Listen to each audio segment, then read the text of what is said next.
జీపీఓకి apply చేసుకున్నటువంటి ఈ 6,300 సుమారు మందికి ఇప్పుడు ఎగ్జామ్ని కండక్ట్ చేశారు. ఎగ్జామ్ ఎప్పుడు జరిగిందని అంటే 25 మేన జరిగింది. ఆ ఎగ్జామ్ పేపర్లో మొత్తం 3 hours టైం ఇవ్వడం జరిగింది. 10:30 నుంచి 1:30 వరకు ఎగ్జామ్ జరిగింది. ఈ ఎగ్జామ్ పేపర్ని ఎలా డిజైన్ చేశారు అని అంటే డిస్క్రిప్టివ్గా డిజైన్ చేయడం జరిగింది.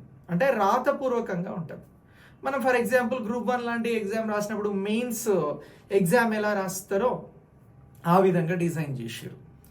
సో ఈ ఎగ్జామ్కి సంబంధించిన పేపర్ ఎవరు దీన్ని రూపొందించారు అని అంటే జేఎన్టీయూ వారు రూపొందించారు అనేది వాదన.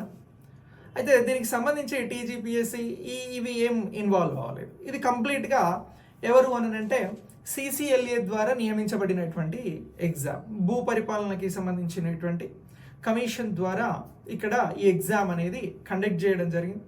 ఈ ఉద్యోగుల నియామక ప్రక్రియకి సంబంధించినటువంటి అంశాలలో కూడా సిసిఎల్ఏనే ఇక్కడ చర్యలు తీసుకుంటా ఉంది.